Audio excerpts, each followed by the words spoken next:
join me. I can see it frightens you to look into my deepest blue, but I'll be watching you from here.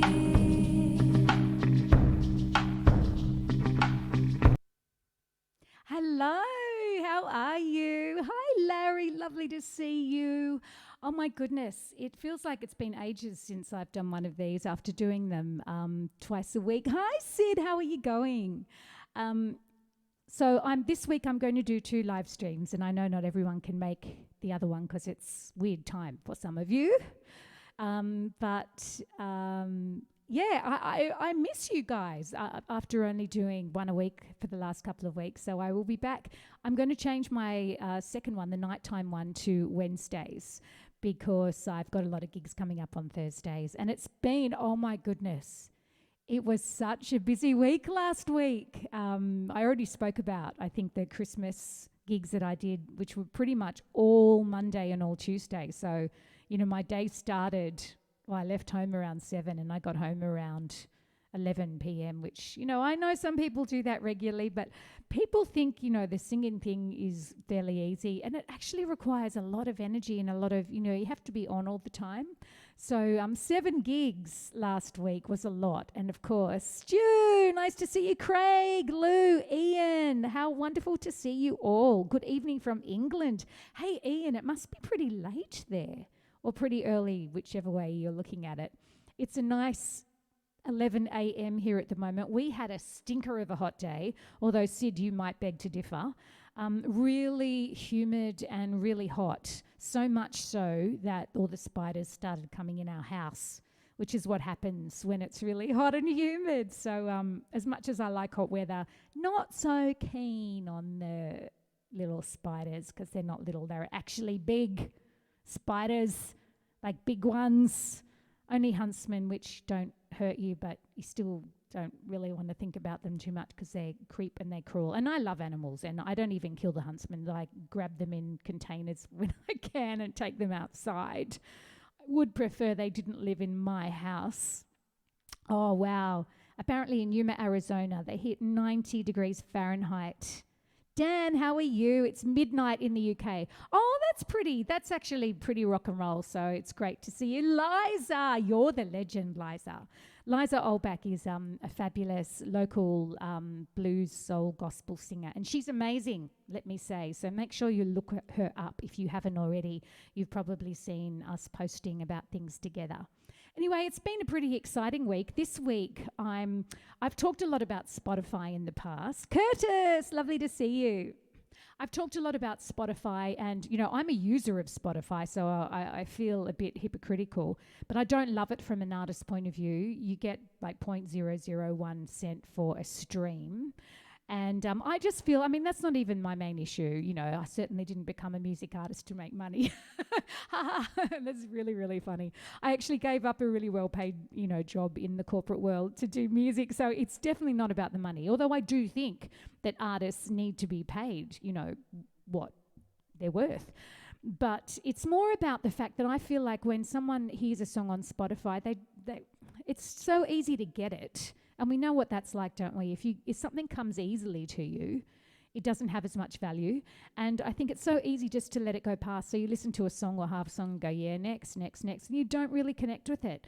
And the whole reason people like Liza and I and Dan and any artist that might be listening make music is largely, I think, most people would agree, that it's about connecting with people and it's about expressing yourself and finding a common, you know, emotional ground and all those kind of things. And so the last mini album I didn't put it on Spotify, but I sent it free, the downloads free, to my mailing list because I figure people that are interested enough to be there will connect with the music.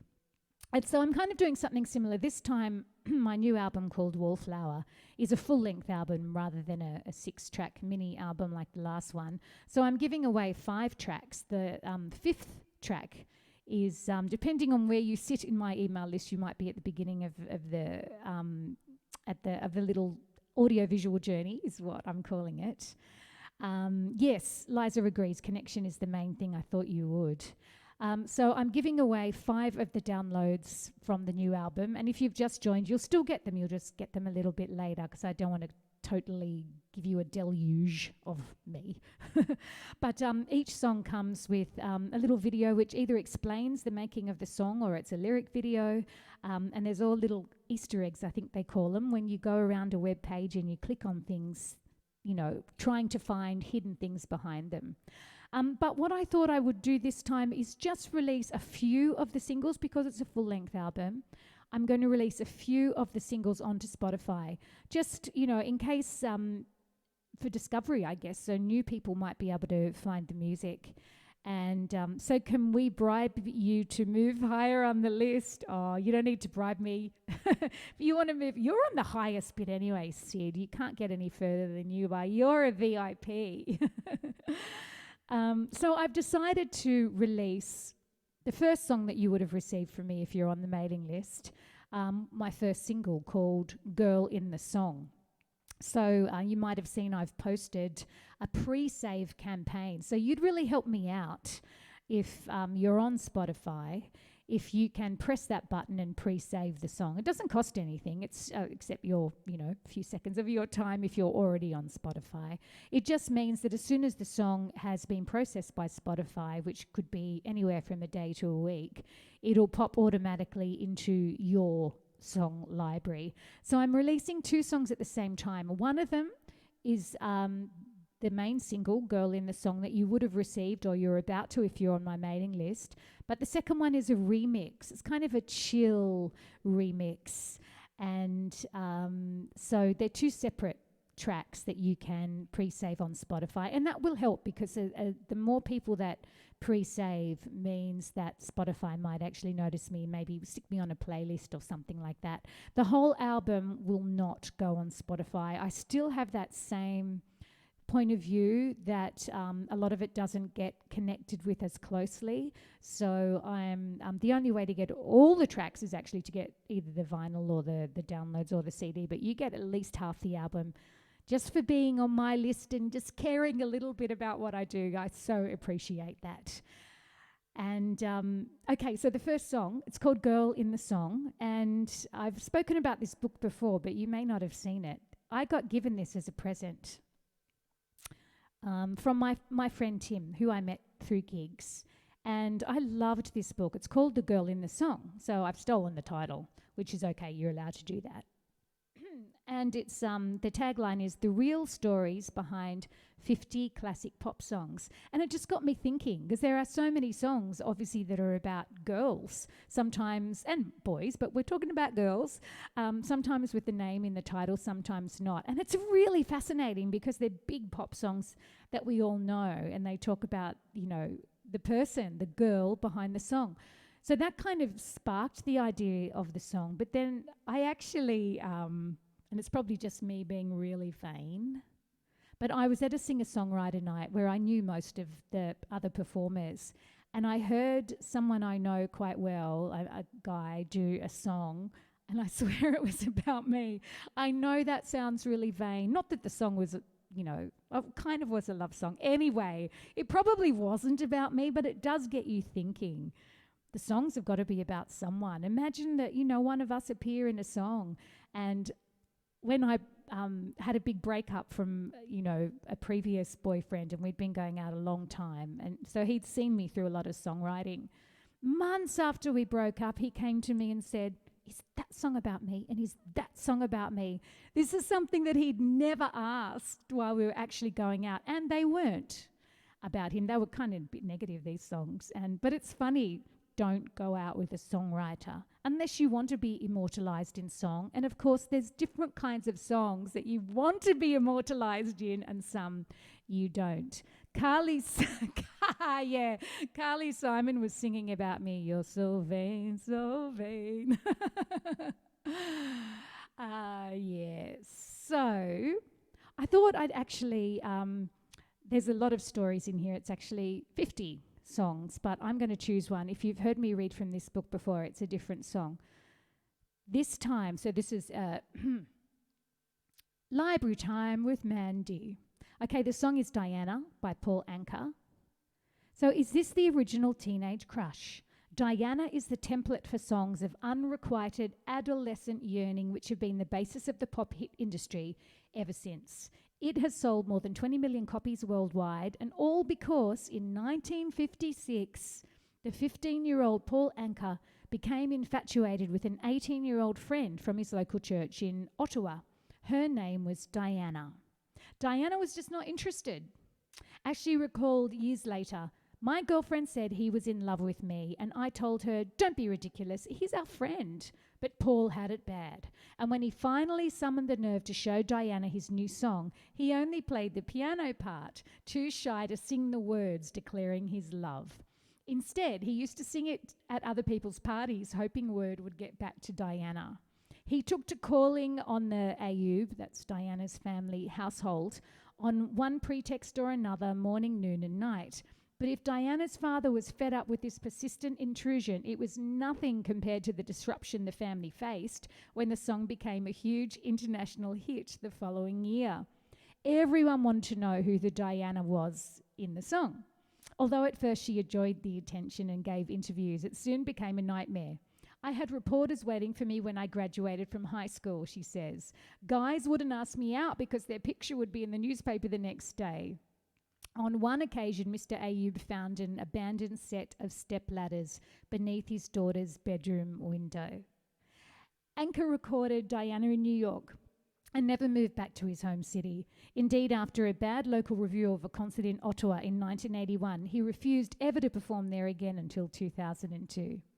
This is a really interesting bit that I like. Eventually, he relocated to Los Angeles, where in 1986, he co-wrote with Michael Jackson the song which would become the latter's epitaph in 2009. This is it.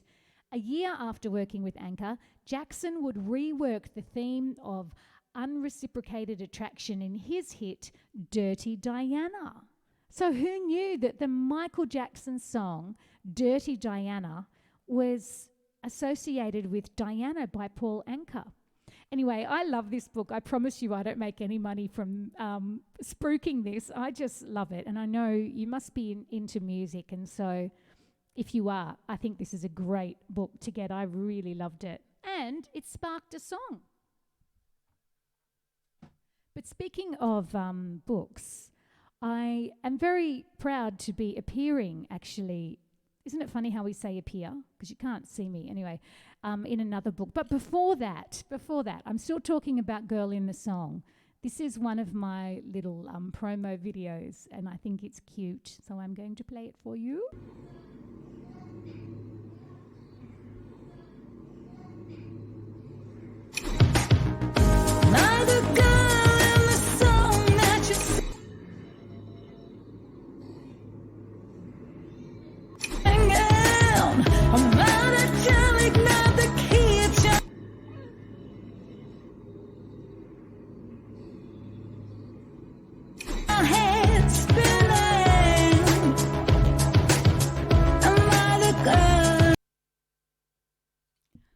I know his name isn't actually Baby Yoda, but what else do you call him? He's so cute. So it's nice of him to play my song too, I thought. Anyway, I thought I should probably play it live for you. It's always hard to sing in the morning, so excuse me if, it sounds a bit raw and real. But that's what live streaming is all about, I figure. So let's give this a go and see if I can get the technology right at the same time.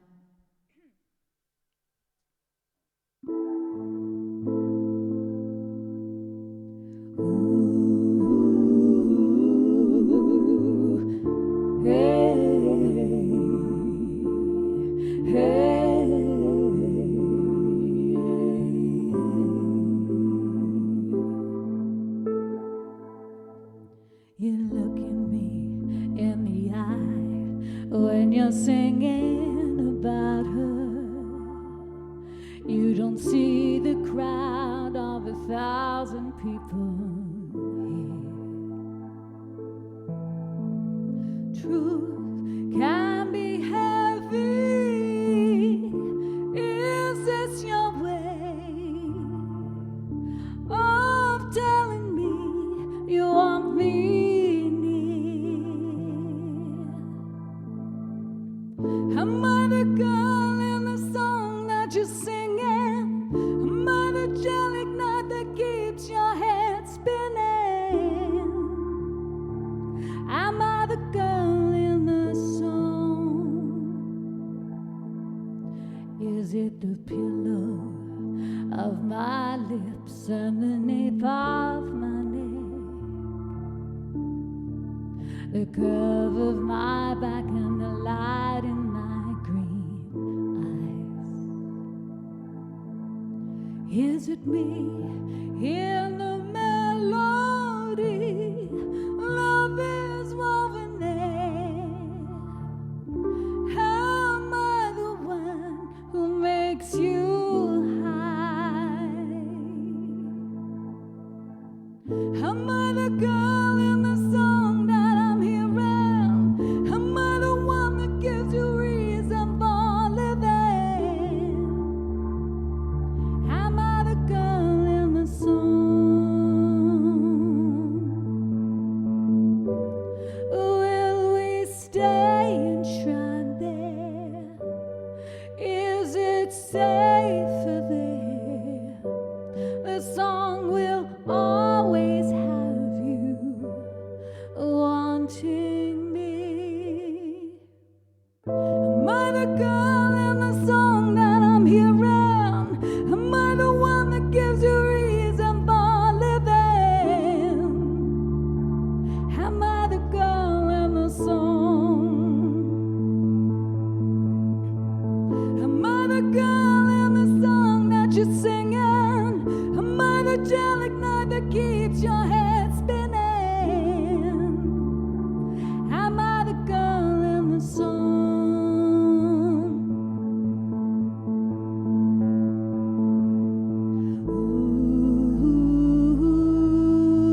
Ooh, hey, hey, hey.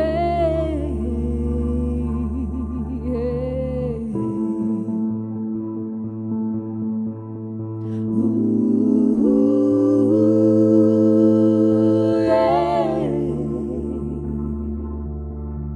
hey,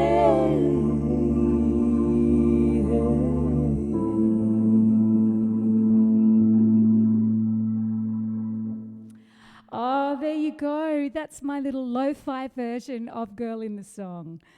So if you are on Spotify, it would be fabulous if you could pre-save the song for me. And there's actually two, as I said. There's the main single, which if you're on my list, you probably already have anyway. And the other one is a remix, which is kind of a chill remix.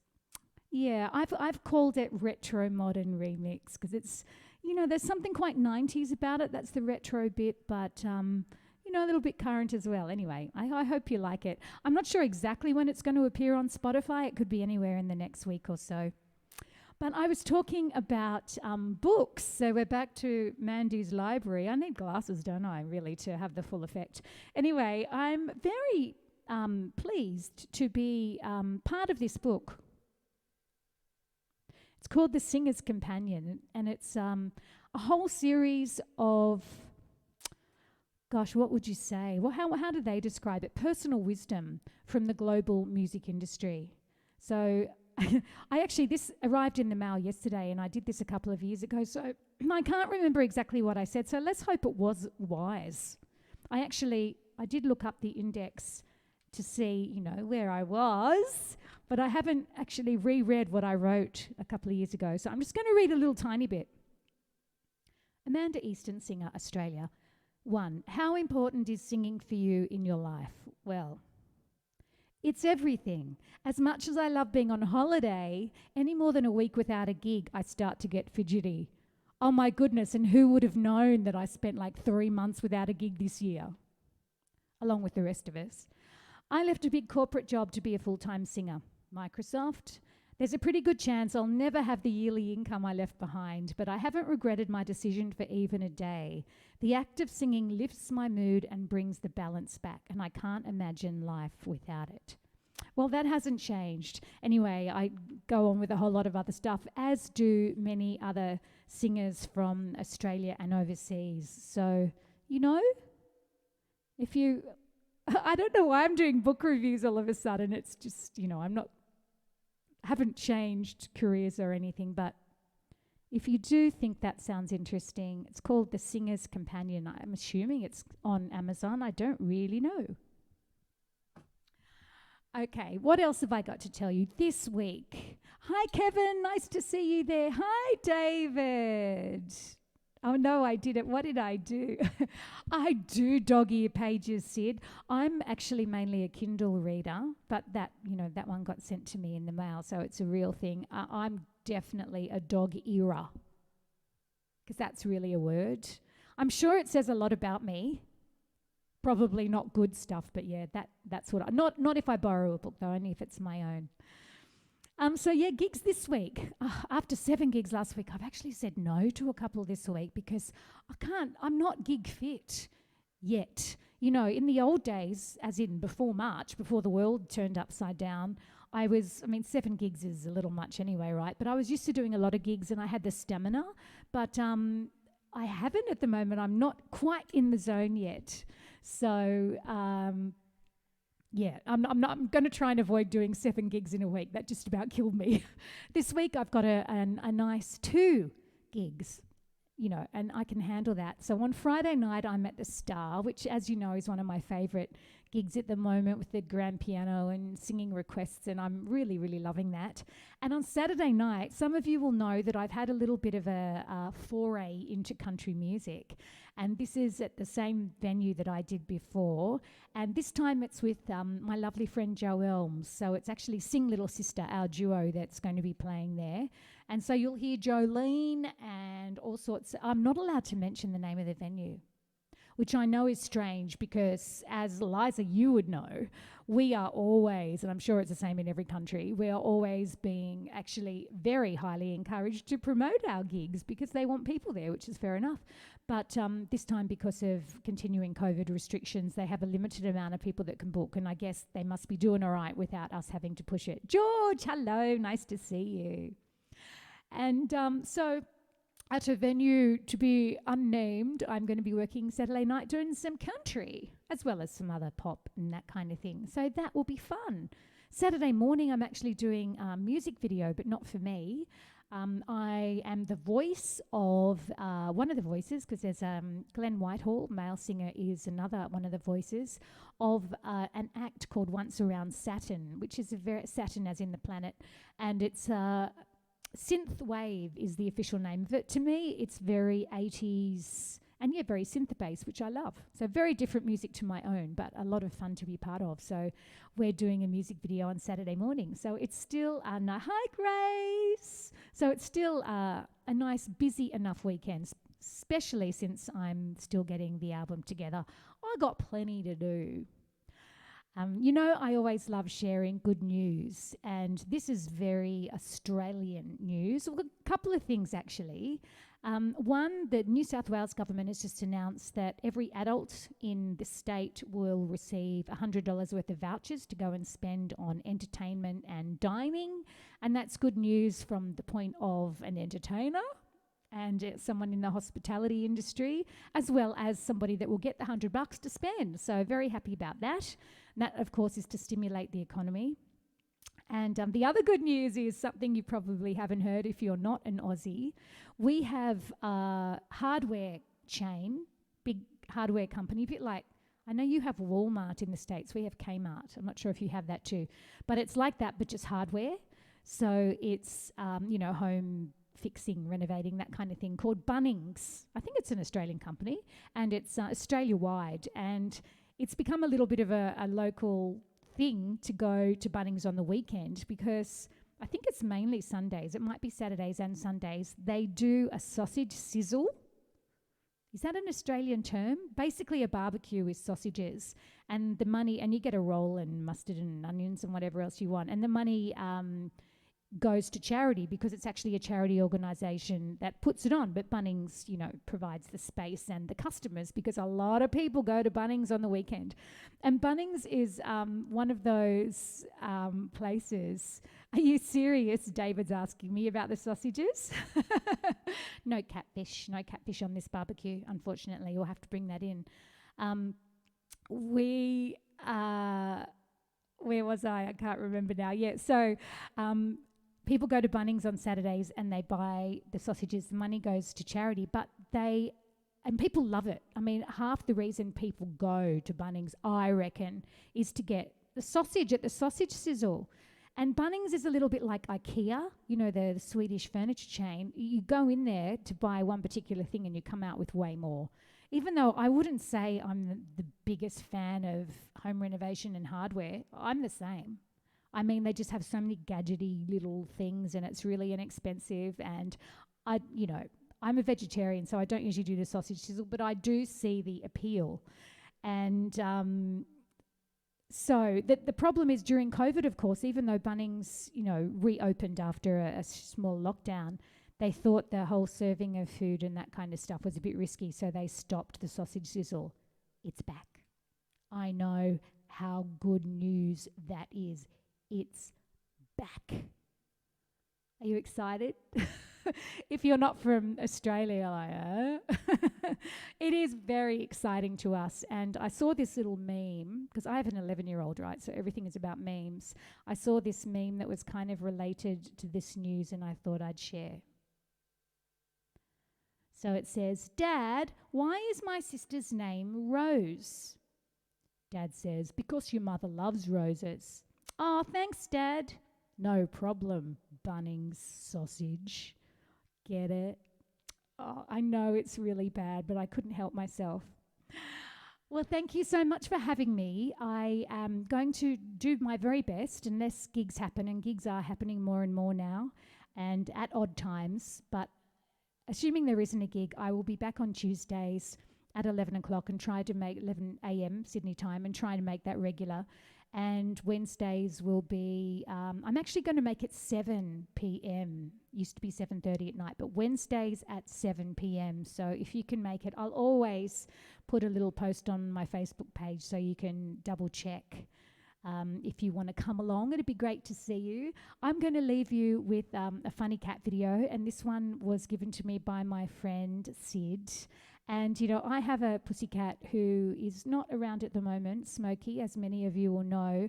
She has attitude. She bashes up dogs if they get too close to our house. And don't get me wrong, I adore dogs. I love all animals. And, I don't love cats more than dogs or anything, but part of me is a little bit proud when she bashes up a dog. And she's never really hurt them. Okay. Oh.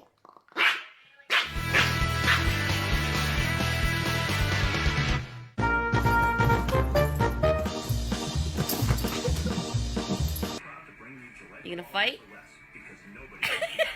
No clue.